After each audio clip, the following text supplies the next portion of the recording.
Hello merchant navy aspirants and welcome back in sailors rap. तो आज हम बात करेंगे कुछ ऐसी चीजों के बारे में जिनके बारे में आपको अभी तक नॉलेज नहीं थी। That is STCW 1973-78। ये क्या होता है और इस STCW में हमें क्या चीजें कौन से कोर्सेज करने पड़ते हैं इन DNS। तो जब आप DNS करते हैं फिर कुछ भी ऐसे कोर्सेज करते हैं अपने मर्चेंट नेवी के लिए, तो STCW आपको एक कंपलसरी मैंडेटरी करता है कि आप कुछ कोर्सेज करें basic, and that courses is for you to familiarize with adverse situations जो कि आप मर्चेंट नेवी में फेस कर सकते हैं, जैसे कि टेररिज्म, जैसे स्टोअवे मतलब जैसे कोई इलीगल इमिग्रेंट्स आके छुप जाते हैं ऐसे, जैसे पायरेसी, जैसे या फिर how will you handle in yourself in a very isolated situation. मतलब ऐसी ऐसी चीजें जो आप सोच सकते हैं, इन सब चीजों के लिए भी आपको प्रिपेयर कराया जाता है। तो जो हमारी मिनिस्ट्री होता है DG जो होता है वो मैंडेटरी करता है कि आप ये कोर्स करें, और इस कोर्स के बारे में बात करेंगे कि क्या क्या चीजें इसमें आती है और क्या क्या होता है। तो इस कोर्स में बेसिकली दो चीजें आती हैं, STD जिसका फुल फॉर्म होता है security training for seafarers with designated security duties. ये हो गया ST का मतलब, और ये 2 दिन का कोर्स होता है। और दूसरा जो कोर्स हो गया वो हो गया BST बेसिक सर्वाइवल टेक्निक।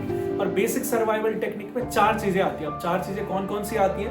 जो फर्स्ट होता है फर्स्ट एड, ठीक है, जो FP हम कहते हैं, फर्स्ट एड आता है। और उसके बाद आती है PST पर्सनल सर्वाइवल टेक्निक्स। उसके बाद आता है PSSR personal safety and social responsibility. Last आता है fire prevention and fire fighting FPFF। तो बेसिक सेफ्टी टेक्निक्स में जो BST होता है उसमें 4 चीजें आती हैं। तो ये कुल मिला के 14 या फिर 13 दिन का होता है।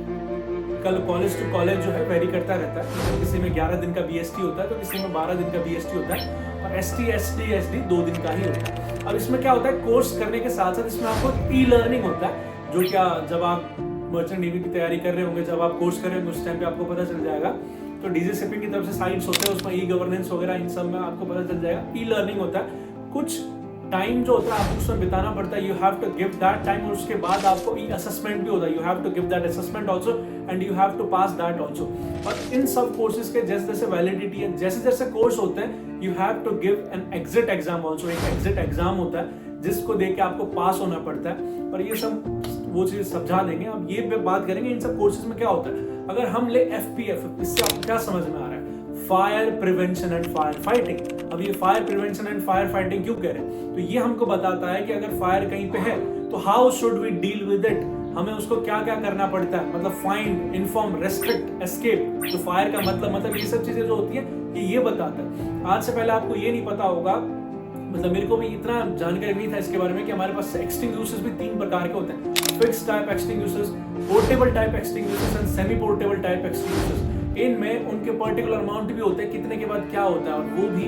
और इसके बाद इनमें हमें ये भी बता दिया जाता है कि इसमें मतलब कितने प्रकार के फायर होते हैं। And you have colour codes also in extinguishers. तो उन कलर कोड्स का मतलब क्या होता है? इफ इट इज ब्लैक तो उसका मतलब क्या है, इफ इट इज ब्लू उसका मतलब क्या है, if it is cream colour और if it is yellow colour उसका मतलब क्या है। तो ये आता है fire prevention and fire fighting. अगर अब अगले पे बात करें, अब ये जो मैंने ST का जो बात किया था, ST का, उसमें क्या होता है कि basically we have 4 emergencies in that.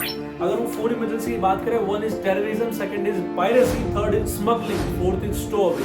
तो ये सब चीजें हो गई। अब इनमें भी हमको बता दिया जाता है कैसे क्या डील करना है। अब जैसे एक शिप है, वो कहीं पे जेटी पे जा रही है, किसी बर्थ पे जा रही है, तो they both have their security reasons, और वो जो सिक्योरिटी होते हैं लेवल्स होते हैं, तो we have to manage that security level. की मतलब अगर उस पोर्ट पे जाना है तो मतलब शिप को कौन सा सिक्योरिटी लेवल को फॉलो करना पड़ेगा, इधर इट्स लेवल 1, लेवल 2, लेवल 3।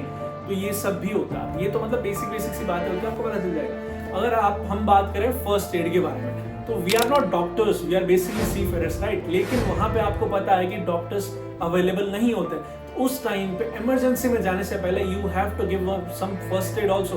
तो आपको फैमिलियराइजेशन होना चाहिए कि फर्स्ट एड में आप कैसे क्या करेंगे, ठीक है। अगर फ्रैक्चर है तो कौन सा फ्रैक्चर है, अगर बर्न है तो कौन सा बर्न है, 1st degree, 2nd degree, 3rd degree, आपको ये सब थोड़ी चीजें नॉलेज होनी चाहिए, इसलिए हमारे मैंडेटरी कोर्स है। अगले बात करें PST पर्सनल सर्वाइवल टेक्निक। जैसे आपने टाइटैनिक देखी होगी, उसमें इतने सारे लोग डूब जाते हैं, आधों को तो बोट नहीं मिल पाती, क्या नहीं बोट ऐसा। इन सबको ओवरकम करने के लिए जब ये सब रेगुलेशंस लाए गए, उसके बाद ये सब कोर्सेज में ये भी आपको बताया जाता है कि सर्वाइवल क्राफ्ट क्या होता है। ये सब चीजें मतलब आपको बता दिया जाता है। How to escape yourself, how to prevent yourself from getting any danger और ऑल, वो सब भी बता दिया जाता है, ठीक है। तो ये सब आता है पर्सनल सर्वाइवल टेक्निक में। अगर हम बात करें personal safety and social responsibility, अब इसमें जो सोशल रिस्पॉन्सिबिलिटीज वगैरह होती हैं, जो गार्बेज कहाँ फेंकना है कहाँ नहीं फेंकना है, ये सब चीजें, हर चीज जो मारपोल वगैरह जो भी है, मरीन पॉल्यूशन वगैरह, ये सब भी हमें पूरा थोड़ा बहुत इसमें फैमिलियराइजेशन किया जाता है। अगले में आए तो लो, अगले में क्या है, खत्म ही हो गया भाई।